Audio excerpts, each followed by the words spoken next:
إعلامية إنجليز ما تخل شركة اسمه قرطة إنه قبسونية شركة وحان إعلامية اسمها دبدة شربان نانلقوا اسمها لنا عقلوا وشرا قبل يعني قو حق الشوقة وحي اسمها هلك الشوقة وحان إعلامية اسمها يد دبدة شرا إنه نوي مادان بيش السعيد هرتي أو صدح اسمه وأن كتشرنا ذلك الجديسة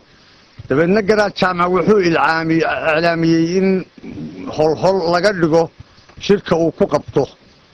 وما ولي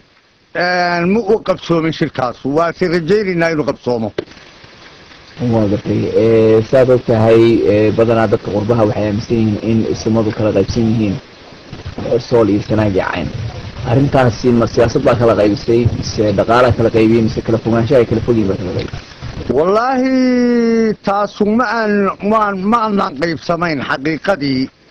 وحان كشر في مركي معمول كبوتلان الليسي وحان كشر في مقالة مدح الجروي أنغو اسم بدنا أو قبلغاته جراد جامع جراد علي موياني انت يدك اللي فكرت بانوحين وخلافي انما الحل marka garaadka maxay ka duway garaadka waxaan laga duway garaadku wuxuu yiri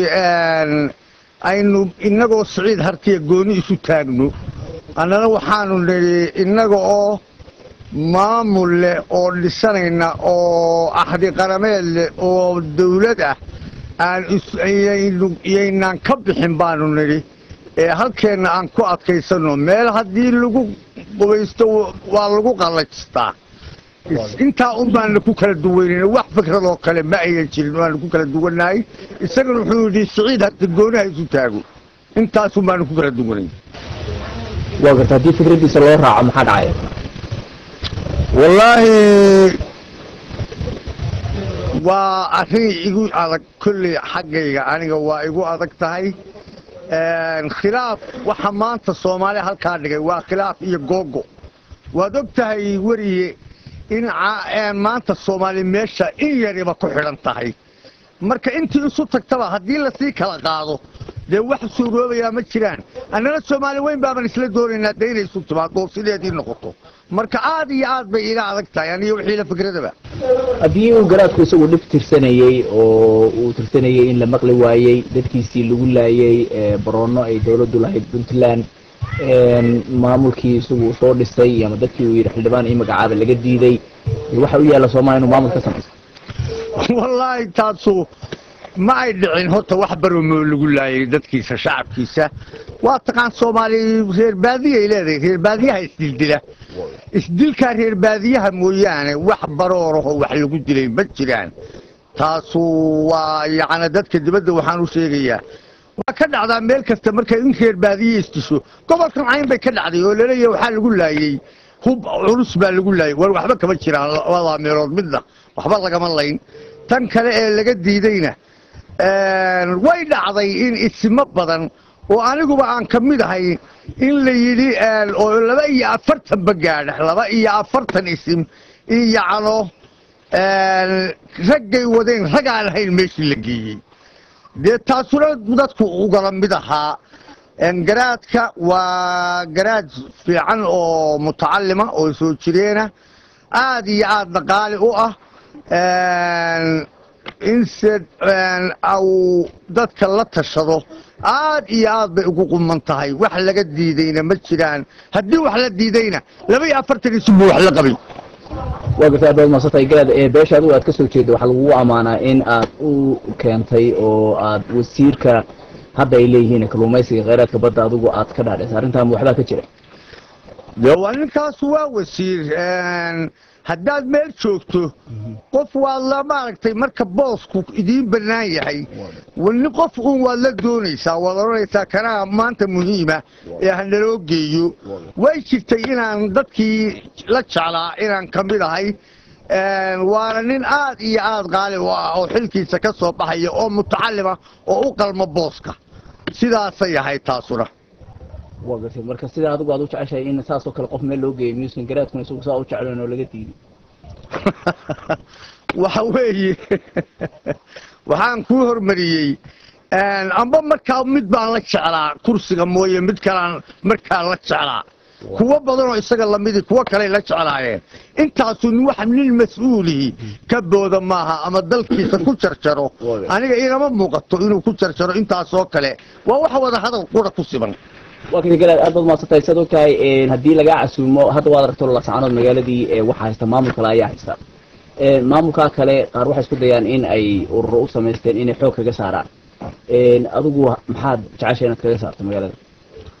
wallaahi anigu waxaan jeclahay in dadka maanta waxay intaaba ku joogaan annaga oo jecel annaga iyo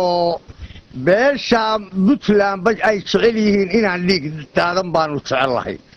in inamada la soo lugooyey aan la layn baanu jecellahay inaan kuwa iyagu ayan dhiman baanu jecellahay wadahadal waa ku dayaynaa laakiin haddii wadahadalka nalaga diido wixii tallaaban noo habboon baanu qaadaynaa waa gartay haddii laga casuumo magaalada hargeysa wadahadalkaasi ma tegaysaa garaad magaalada hargeysa haddii layga casuumo waa tegayaa isim baan ahay meeshii hadda haddii layga casuumo waa tegayaa aad iyo aad dadkoo isim baan ninka haddii isim lagu sheego waa u wada isim wixii meel Soomaali ah waa u isim inuu nabad kaga shaqeeyo inuu dhiigga ka ilaaliyo xaqdarrada ee dhacaya inuu ninka maamulka qaldaya ka ilaaliyo intaba waa wixii naloo doortay waan tegayaa haddii layga marti qaado waa gartay gabagabadii barnaamijka saad ogtahay gobolada sool iyo sanaag iyo cayn maamul ayaa loo sameeyey liyaada hoggaan waxaa naloo doortay gobolka cayn nin soo ka soo jeeda maamulka intee in lag baad ka ogtaa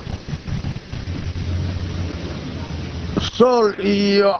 gobolka cayn sool iyo sanaag anigu waxaan ku ogahay maamulka puntland maamul kale kuma ogi waa gartay shirkii nairobi ka dhacay ma waxaad leedahay cirka u tuuray eedsimadu ay joogeen waxaan ku yidhi waa shirkaas annagu wixii maslaxe ee ka soo baxaysa inta iyada halka joogay ma diidanin waananu codsannay isimada inay noo yimaadaan inay hadda noo yimaadaanna rajaanu ka qabnaa dabeedna aanu wada tashanno annagoo isku mida oo aan khilaaf jirin oo ay taladay halkaa ku gooyeen ay noo keenaan oo aanu falaqayno wixii faa'iidana aanu ka qaadanno waxaan faa'iido lahayn aanu ka tagno waa marka waxaad leedahay dadkii ay doorteen waxaad leedahay qurbaha joogaan ilaa inta aan ka approve gareynin ama ka saxeexin dadkii qurbaha waxaan idinku baaqayaa idinka inaad dalka xusuusnaataan waa dalkiinnii hooyo burbur badan baa ku dhacay wixii aad ku taageeri kartaan inaad ku soo taageertaan inaad dalkiinna hooyo ku soo noqotaan ninkii waxaystow inaad dalkaaga hooyo dhisato inaad dadka ka warhaysaan in wixii khilaafa ee annagu aanu xallili kari weyno idinkaaba belbelyaha nasnaaye inaadna soo faragelisaan oo nala dhammaysaan baan jecla waa gartay gabagabadii barnaamijka haddii aanu kula kabtanno beelaha qaarkood waxay leeyihiin beesha hadda adigu aad ka soo jeedo waa beesha ugu garaadada badan arrintaa iyada maxaa ka jira waxaa ka jira beesha aan u ahay garaado badan male anigu waxaan u ahay beesha arasamaan garaad u ahay magaalada boohoodana laygu doortay anigu dee magaalada gobolka Cayn isma badan buu leeyahay oo qabiil waliba sidii ay u ahayd wuxuu samaystay nin uu xadhi ka dhigto oo maaragtay xadhi u noqda oo taladooda ogaaday yuu samaystay dee waqtigu waa iska jiraa in la iska bato laakiin garaadada badan waxay xaalkoodu ahaanaya nin waliba si dadkiisa u dhaqdo buu ku soo baxaya haddii la iska wada garab tago taana saasan ka leedahay waagaag Sakariya sida aad ogtahay magaalada Buuhoodle iyo nawaaxigeedii iyo jawgeedii iyo weerarkeeda quruxda badnaa aanu halka hadaan uga gudubnay oo u gudubnay dhinaca miyiga runtii sida aad sheegtay waa runtii waa dhul ciid cas ah waa hawd laami ma jiro laakiin se wado